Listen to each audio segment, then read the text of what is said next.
نحمده ونصلي على رسوله الكريم اما بعد فاعوذ بالله من الشيطان الرجيم بسم الله الرحمن الرحيم ولولا كلمة سبقت من ربك لكان لزاما وأجل مسمى صدق الله مولانا العظيم۔ معزز اور محترم سامعین و حاضرین، تسلسل کے ساتھ سلسلہ درس قرآن و سنت جاری ہے اور آج سورہ طٰہٰ کی آیت نمبر 129 سے تلاوت کرنے کا شرف حاصل کیا ہے۔ جس معاشرے میں رسول اللہ صلی اللہ علیہ وسلم تشریف لائے تھے اور آپ نے لوگوں کو توحید کا پیغام دیا اور مرنے اور مر کر اٹھنے پر یقین رکھنے کا درس دیا،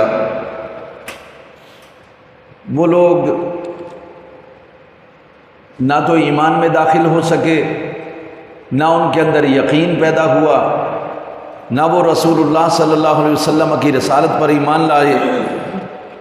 البتہ نبی صلی اللہ علیہ وسلم جب انہیں یہ بتاتے تھے کہ تم پر عذاب آ جائے گا اگر تم نہیں مانو گے، تو وہ اس کا مذاق اڑاتے تھے اور اس کا بار بار وہ مطالبہ کرتے تھے کہ کون سے عذاب کی آپ ہمیں دھمکی دیتے رہتے ہیں، وہ عذاب آتا کیوں نہیں؟ اس بات کا جواب اللہ تبارک و تعالی نے یہاں دیا، فرمایا وَلَوْلَا كَلِمَةٌ سَبَقَتْ مِن رَبِّكَ وَأَجَلٌ مُّسَمًّى، اگر آپ کے رب نے ان کے لیے فیصلہ نہ کر لیا ہوتا اور ایک وقت متعین نہ کر دیا ہوتا مارنے کا اور عذاب دینے کا، لَكَانَ لِزَامًا، تو یہ عذاب اب تک ان کو چپک گیا ہوتا، پیس کے رکھ دیتا ان کو۔ اس کا مطلب ہے کہ اللہ کی حکمت، اللہ کی قدرت اور اس کے علم میں پہلے سے یہ بات معلوم تھی، موجود تھی کہ سرور عالم صلی اللہ علیہ وسلم ان کو دعوت دیں گے، وہ نہیں مانیں گے، لیکن میں ان کو فوراً عذاب میں مبتلا نہیں کروں گا بلکہ میں ان کو مہلت دوں گا۔ یہ علم الہی میں پہلے سے بات موجود تھی، اس لیے اللہ تبارک و تعالی نے ان کو فوری طور پر ان کے مطالبے کو بھی رد کر دیا اور عذاب میں مبتلا نہیں کیا۔ علماء نے اس کی بہت ساری وجوہات لکھی ہیں، اسباب لکھے ہیں، جس میں سے ایک پیارا سا نقطہ یہ ہے کہ کیونکہ نبی صلی اللہ علیہ وسلم کو اللہ تعالیٰ نے رحمت للعالمین بنا کے بھیجا، سراپا رحمت بنا کے بھیجا، اگر آپ کے ہوتے ہوئے عذاب میں مبتلا ہو جاتی قوم تو پھر لوگوں کا اعتماد رحمت الہی سے اٹھ جاتا اور سارا الزام رسول اللہ صلی اللہ علیہ وسلم پر جاتا کہ ان کی وجہ سے عذاب آیا، اور آپ ہیں رحمت للعالمین۔ آپ سے تو کہا گیا کہ دعا فرمائیے ان کو ہم پیس کے رکھ دیں، آپ نے فرمایا نہیں، ممکن ہے ان میں سے کوئی ماننے والا نکل آئے، لیکن اللہ کی قدرت تو محمد صلی اللہ علیہ وسلم سے بھی پہلے ہے، تو اللہ کی قدرت میں یہ بات تھی، جو لوگ میرے رسول صلی اللہ علیہ وسلم کی رسالت کا انکار کر رہے ہیں، میری وحی کو نہیں مان رہے ہیں، میرے پیغام یعنی قرآن کو نہیں مان رہے ہیں، انہی میں سے کچھ لوگ نکلیں گے جو مجھے راتوں کو سجدے کر کر کے مجھے راضی کر لیں گے، انہی میں سے لوگ نکلیں گے جو دین کے لیے بطور سپاہی لڑنے کو اپنے لیے سعادت سمجھیں گے، انہی میں سے وہ لوگ نکلیں گے جو رسول اللہ صلی اللہ علیہ وسلم کے دست و بازو بنیں گے، لہذا اللہ نے انہیں عذاب میں مبتلا نہیں کیا۔ میں اور آپ اس بات کی گواہی ہیں کہ اللہ نے ہمیں جو بچا رکھا ہے وہ محمد صلی اللہ علیہ وسلم کی رحمت کے صدقے سے بچا رکھا ہے، ورنہ ہم میں کوئی ایسا گن نہیں پایا جاتا، کوئی ایسی صفت ہماری نہیں ہے کوئی ایسا کام نہیں ہے کہ ہم خوش و خرم زندگی بسر کریں، ہمیں تو بہت پہلے تباہ ہو جانا چاہیے۔ اور چھوڑیں اتنی سی بے حسی دیکھ لیں، عالم کفر مل کر اسرائیل کی وہ مدد کر رہا ہے، اس کو بچانا چاہتا ہے، اس کو طاقتور کر رہا ہے، اور 57 اسلامی ملک غزہ کو برباد ہوتے ہوئے دیکھ رہے ہیں، نسل کشی دیکھ رہے ہیں، اقصیٰ کو ہاتھوں سے جاتا ہوا دیکھ رہے ہیں، لیکن کسی کے کانوں پر بھی جوں تک نہیں رینگی۔ یہ کوئی معمولی گناہ نہیں ہے، یہ وہ غلطی ہے جس پر عذاب آنا چاہیے لیکن عذاب نہیں آ رہا، ہمیں مہلت دی گئی۔ یہ رسول اللہ صلی اللہ علیہ وسلم کا صدقہ ہے کہ اللہ نے ہم کو مہلت دی ہے تاکہ ہم توبہ کر لیں، رجوع کر لیں۔ لیکن یہ باتیں سن کر کوئی بھی ہو، کوئی مصلح، کوئی عالم، کوئی راہبر، کوئی رہنما اس طرح کی جب باتیں سنے گا تو تکلیف تو پہنچے گی۔ رسول اللہ صلی اللہ علیہ وسلم اللہ کے پیغمبر رحمت للعالمین، لیکن آپ کو بھی ان کی باتیں سن کر تکلیف ہوتی تھی، لہذا فرمایا میرے محبوب فاصبر علی ما یقولون، یہ جو آپ کو اذیتیں دے رہے ہیں، یہ جو آپ کو گالم گلوچ کر رہے ہیں، یہ جو آپ کی بدخوئیاں کر رہے ہیں، یہ جو آپ کے بارے میں بدگمانیاں پھیلا رہے ہیں، یہ جو آپ کو الزامات دے رہے ہیں، یہ جو آپ کو طرح طرح سے دکھ میں مبتلا کر رہے ہیں، اس پر میرے حبیب آپ صبر فرمائیں۔ فاصبر علی ما یقولون، اور یہ بات یاد رکھیے، صبر سے بڑا علاج اور کوئی نہیں ہے ان چیزوں کا۔ آپ سمجھتے ہیں کہ آپ دکھ میں ہیں، صبر کرو، اذیت دے رہا ہے کوئی، صبر کرو، بدخوئی کر رہا ہے، صبر کرو۔ کیوں؟ اللہ نے واضح اعلان کر دیا ان اللہ مع الصابرین، اللہ صبر کرنے والوں کے ساتھ۔ اللہ کی حمایت آپ کو چاہیے، ہمیں چاہیے، تو ہم کو صبر کرنا ہے۔ لہذا فرمایا فاصبر علی ما یقولون، میرے محبوب رنجیدہ ہونے کی ضرورت نہیں، پریشان ہونے کی ضرورت نہیں، جو یہ کہہ رہے ہیں آپ اس پر صبر کریں۔ ہاں آپ یہ کیجیے وَسَبِّحْ بِحَمْدِ رَبِّكَ قَبْلَ طُلُوعِ الشَّمْسِ وَقَبْلَ غُرُوبِهَا، آپ اپنے رب کی تسبیح کریں، اس کی حمد کریں، سورج کے طلوع ہونے سے پہلے اور غروب ہونے سے پہلے۔ طلوع ہونے سے پہلے نماز فجر کا ذکر ہے، تہجد کا ذکر ہے، اور غروب سے پہلے نماز عصر کا تعلق ہے۔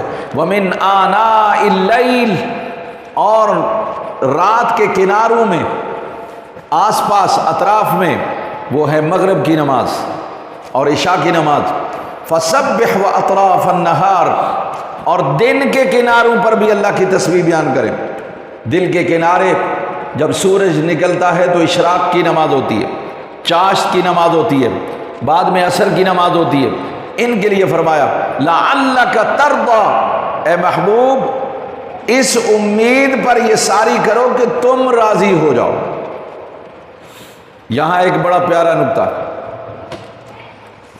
اعلیٰ حضرت علیہ الرحمہ نے فرمایا تھا خدا کی رضا چاہتے ہیں دو عالم، اور خدا چاہتا ہے رضائے محمد۔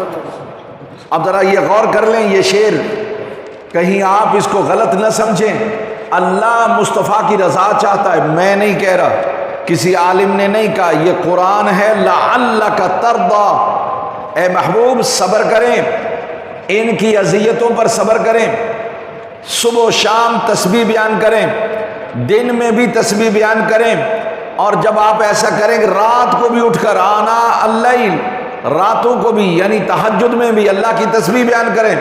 لعلک ترضی، یہ سب اس لیے میں بتا رہا ہوں وظیفہ میرے محبوب تاکہ تو راضی ہو جائے، میرے محبوب تاکہ تو راضی ہو جائے۔ ساری کائنات وہ اس لیے عبادت کرتی ہے، بندگی کرتی ہے تاکہ رب راضی ہو جائے، اور رب اپنے محبوب کو کہتا ہے کہ تو میری عبادت کر، تسبیح کر، تحمید کر، تمجید کر، میری بزرگی بیان کر، میری بڑائی بیان کر، اور ان کی باتوں پر صبر کر، تاکہ لعلک ترضی، تاکہ تو راضی ہو جائے۔ کیا مطلب؟ اے محبوب اگر تو ایسا کرے گا ہم تجھے راضی کر دیں گے، ہم تجھے راضی کر دیں گے۔ اندازہ کر لیجئے کہ سید عالم صلی اللہ علیہ وسلم کو اللہ نے کیا علاج بتایا۔ اب جن مسائل میں اور آپ گھرے ہوئے ہیں، جن مشکلات کا آپ اور ہم شکار ہیں، اللہ کی قسم اس سے بڑا اور کوئی علاج نہیں۔ صبر کرو، خاموش رہو، صبح و شام اپنے رب کی نماز پڑھو۔ بس اگر کسی نے یہ کام کر لیا، اللہ اس بندے کو راضی کر دے گا، اللہ اس بندے کو راضی کر دے گا کہ تو نے میری خاطر۔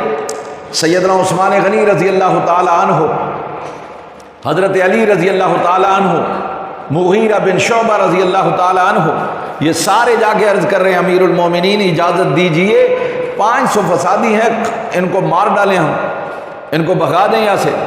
فرمایا نہیں، میں صبر کروں گا، مصطفیٰ کریم صلی اللہ علیہ وسلم کے شہر کو میں خون سے سرخ نہیں کرنا چاہتا، میں یہاں دنگا اور فساد نہیں چاہتا، یہ میرے محبوب کا شہر ہے۔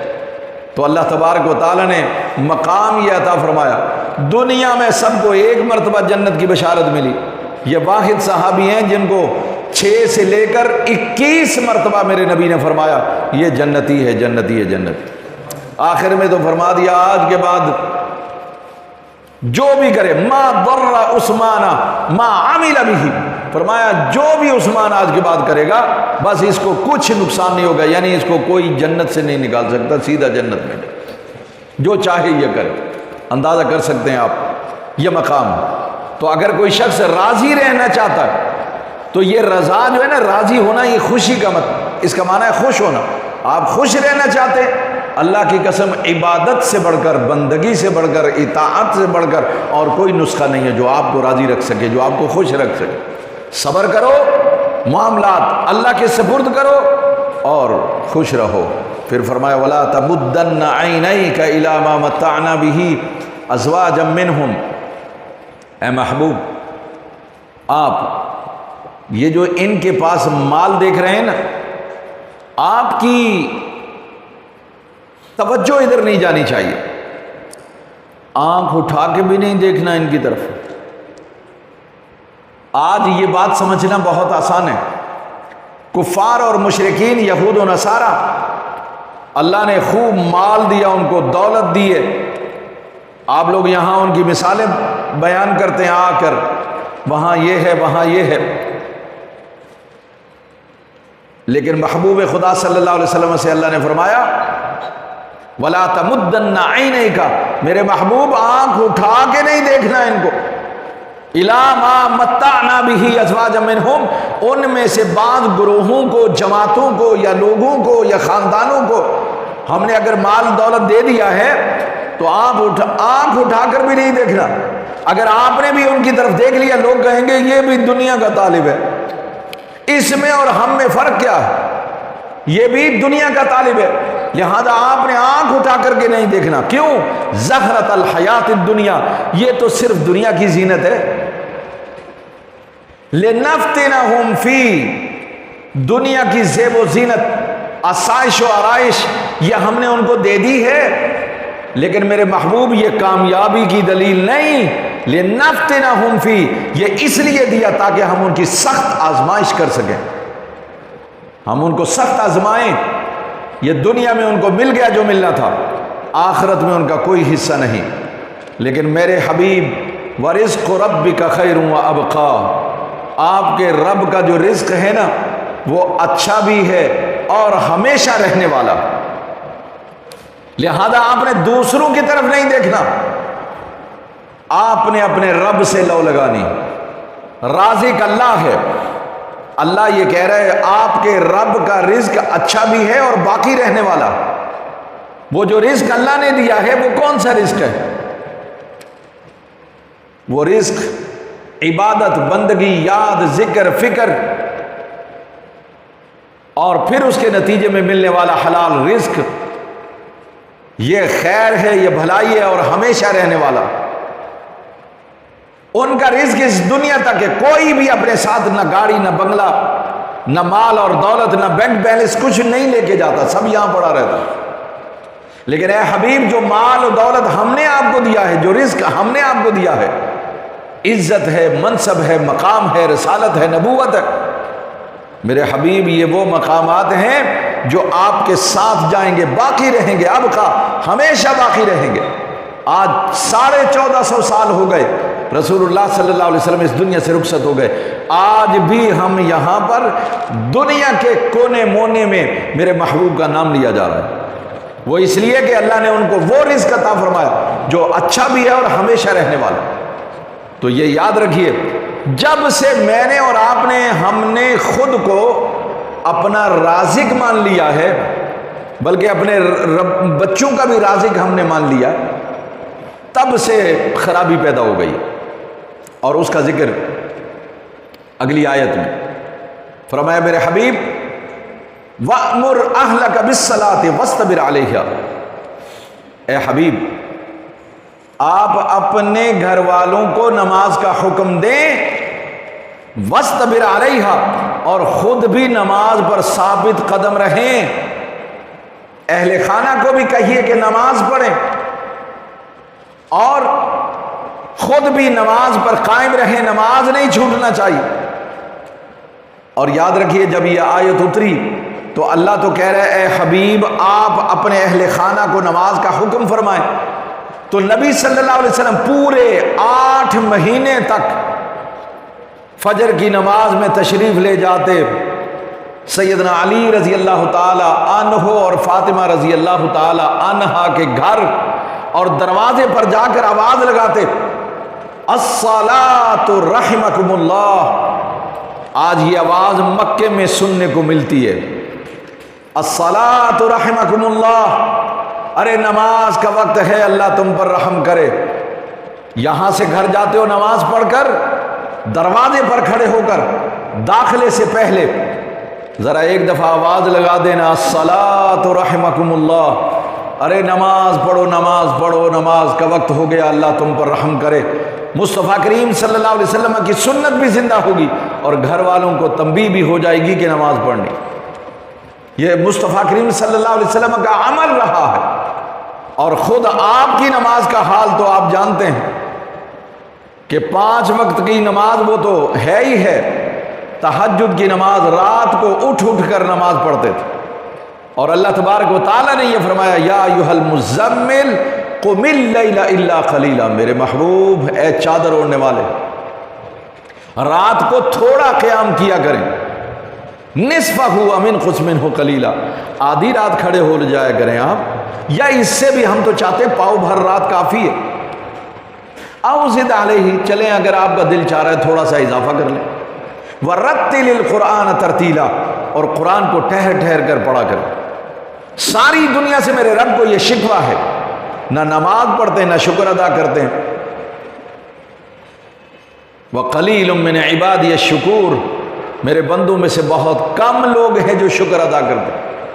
اور محبوب خدا صلی اللہ علیہ وسلم سے فرمایا میرے محبوب کم نماز پڑھا کریں، تھوڑا سا آرام بھی کر لیا کریں، کہ کار نبوت آپ کو انجام دینا، لوگوں کی اصلاح کا کام کرنا، اس لیے آپ رات کو آرام بھی فرمایا کریں۔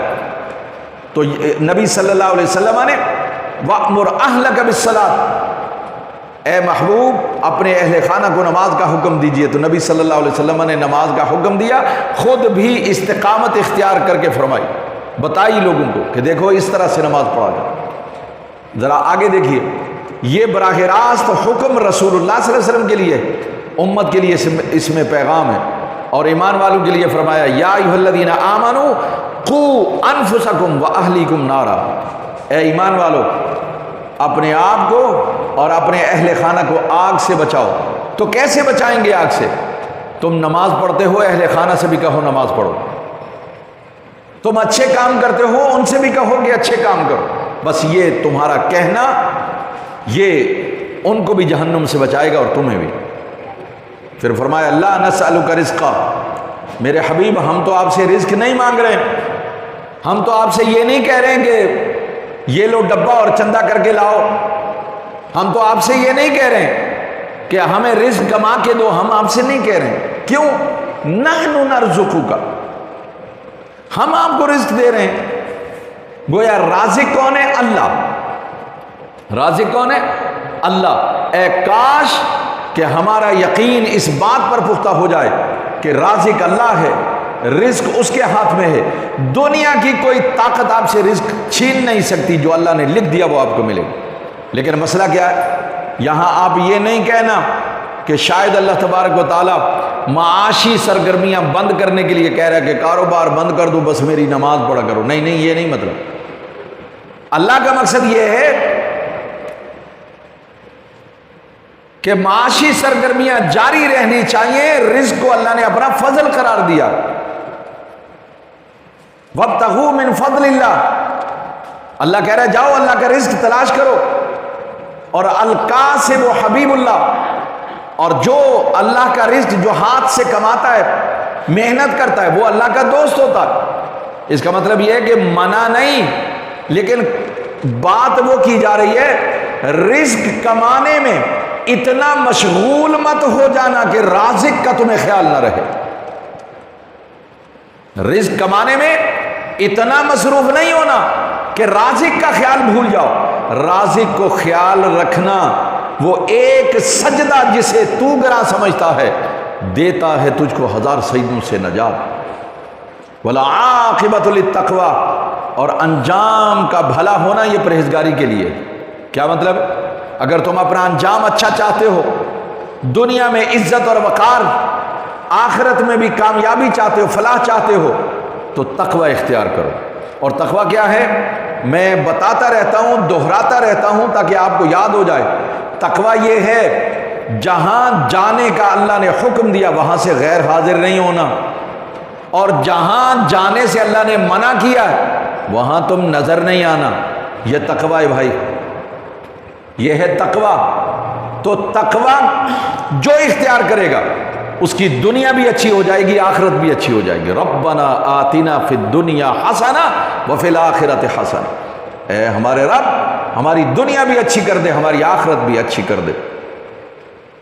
وہ لوگ رسول اللہ صلی اللہ علیہ وسلم سے یہ بات بھی کہا کرتے تھے، مطالبہ کرتے تھے کہ اگر آپ واقعی اللہ کے نبی ہیں تو کوئی ایسی آیت یا نشانی کیوں نہیں آ جاتی جو ہمیں محسوس ہو۔ وَقَالُوا لَوْلَا يَأْتِينَا بِآيَةٍ مِّن رَّبِّهِ، واقعی اگر یہ اللہ کا سچا نبی ہے تو اس کے رب کی طرف سے کوئی نشانی کیوں نہیں آتی تاکہ ہمیں محسوس ہو۔ اور وہ کیا، وہ چاہتے تھے کہ مکہ کے اندر سر سبز و شاداب گھاس اگ جائے، یہاں پانی آ جائے، پہاڑ سونے کے بن جائیں وغیرہ، یہ چاہتے تھے۔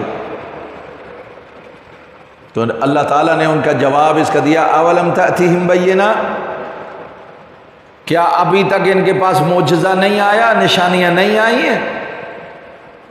ابھی تک ہماری آیات ان کے پاس نہیں آئی۔ ما فی الصحف الاولی، سابقہ پہلے والے جو صحائف ہیں ان کے اندر ہم نے کیا بھیجا تھا تمہیں؟ قرآن کو اگر سنو تو قرآن ان کی تصدیق کر رہا ہے، ان کے احکامات کو بیان کر رہا ہے، کہہ رہا ہے مثلہم فی التوراۃ و مثلہم فی الانجیل، جو احکامات قرآن میں ہیں وہی انجیل میں ہیں، وہی تورات میں۔ اور قرآن مصدق لما معہم، جو ان کے پاس ہے اس کی تصدیق کرتا ہے۔ اس سے بڑا معجزہ کیا ہوگا؟ تو تم ملا لو نا کہ بھائی قرآن یہ کہہ رہا ہے کہ تورات کی میں تصدیق کرتا ہوں، انجیل کی میں تصدیق کرتا ہوں، تو جن باتوں میں تصدیق کر رہا ہے تم ذرا دیکھو کہ کیا وہ باتیں تورات و انجیل میں موجود ہیں کہ نہیں، تمہیں قرآن کے حق ہونے کا پتہ چل جائے گا۔ تو یہ نشانیاں تو آ چکی لیکن تم ماننے کے لیے تیار نہیں ہو۔ اللہ تعالیٰ کہہ رہا ہے کہ سنو، وَلَوْ أَنَّا أَهْلَكْنَاهُمْ بِعَذَابٍ مِّن قَبْلِهِ، اگر ہم ان پر حجت قائم کیے بغیر اور نشانیاں اور معجزات دکھائے بغیر ان پر عذاب لے آئیں، ان کو ہلاک کر دیں، لَقَالُوا رَبَّنَا لَوْلَا أَرْسَلْتَ إِلَيْنَا رَسُولًا فَنَتَّبِعَ آيَاتِكَ مِن قَبْلِ أَن نَّذِلَّ وَنَخْزَىٰ۔ اللہ کہہ رہا ہے پھر یہ کہیں گے، اے اللہ تو نے ہمیں بتائے بغیر، رسول بھیجے بغیر، اور تو نے ہم پر عذاب نازل کر دیا۔ فنتبع آیاتک، اے اللہ کیوں نہیں تو نے ہمارے پاس کوئی نشانی بھیجی تاکہ ہم اس کی اتباع کرتے، پیروی کرتے، بات مانتے۔ یہ جو ذلت اور رسوائیوں میں تو نے ہمیں مبتلا کر دیا عذاب میں، اس سے تو ہم بچ جاتے۔ تو اے اللہ، یہ کہنے سے پہلے اللہ کہہ رہا ہے اس لیے میں نے اچانک عذاب میں ان کو مبتلا نہیں کیا، مہلت دے دیے، تاکہ کل کو یہ نہ کہہ سکیں جی آپ نے تو اچانک ہمیں عذاب میں گرفتار کر دیا، ہمیں ذلیل کر دیا، رسوا کر دیا، ورنہ ہم تو آپ کی بات ماننے والے تھے، ہم آپ کی اتباع کرتے۔ ایسا ہی ہوتا ہے، پیار سے کوئی نہیں راہ پر آتا، پھر جب اللہ کا عذاب آتا ہے تو پھر کہتے ہیں جی وہ یہ تو ہم پر زیادتی ہو گئی، ظلم ہو گیا۔ اب اللہ تعالیٰ نے ان کی اس بات کا جواب اس طرح سے دیا، بات ہی قصہ ہی مختصر، قصہ ختم کر دیا۔ فرمایا قل کل متربص، فرمایا آپ ان سے ذرا یہ کہہ دیجئے کہ سارے لوگ وہ منتظر ہیں بڑے دن کے، قیامت کے دن کے، حساب و کتاب کے دن کے، حشر اور نشر کے دن کے، جزا اور سزا کے دن کے منتظر ہیں۔ فتربصوا، ارے تم بھی منتظر رہو، فیصلہ ہو جائے گا تمہارا۔ فستعلمون من اصحاب الصراط السوی ومن اهتدى، پھر تمہیں روز روشن کی طرح علم ہو جائے گا، پتہ چل جائے گا کہ کون سیدھی راہ والے ہیں اور کس نے ہدایت پائی۔ آج تو تم خود کو ہدایت والا سمجھتے ہو، تم سمجھتے ہو میں ہی سیدھی راہ پر ہوں، کوئی اور نہیں۔ تو یاد رکھیے تم بھی انتظار کرو، میں بھی انتظار کر رہا ہوں۔ بس کسی کو بات بتا دینا یہ سنت پر عمل ہو گیا، بس منوانا ہمارا کام نہیں ہے۔ پھر آخر میں ایک ہی بات کہہ دو کہ دیکھو میرا کام تھا بات بتانا، وہ میں نے بتا دی، میں منوا نہیں سکتا، لہذا تم بھی انتظار کرو، دنیا انتظار کر رہی ہے، پھر ہم سب کو یہ پتہ چل جائے گا تو راہ راست پر تھا یا میں ہدایت پر تھا، میں صراط مستقیم پر تھا یا تو صراط مستقیم پر تھا، یہ بات پتہ چل جائے گی۔ بس یہ آخری بات ہے، اور یہ اخلاق حسنہ کی عمدہ مثال ہے۔ نبی صلی اللہ علیہ وسلم نے کسی کے ساتھ زبردستی نہیں کی، اسلام تلوار سے نہیں پھیلا، میرے رسول کے وہار سے، وپار سے پھیلا، آپ نے اپنے اخلاق سے اس کو پھیلایا۔ تو اسی کا یہ آخری نقطہ تھا، اور آج سورہ طٰہٰ مکمل ہو گئی ہے۔ انشاءاللہ العزیز آئندہ درس سے ہم سورہ انبیاء شروع کریں گے۔ اللہ سے دعا ہے کہ جو کچھ ہم نے پڑھا، سنا، بیان کیا، اللہ اس کو یاد رکھنے اور عمل کرنے کی توفیق عطا فرمائے۔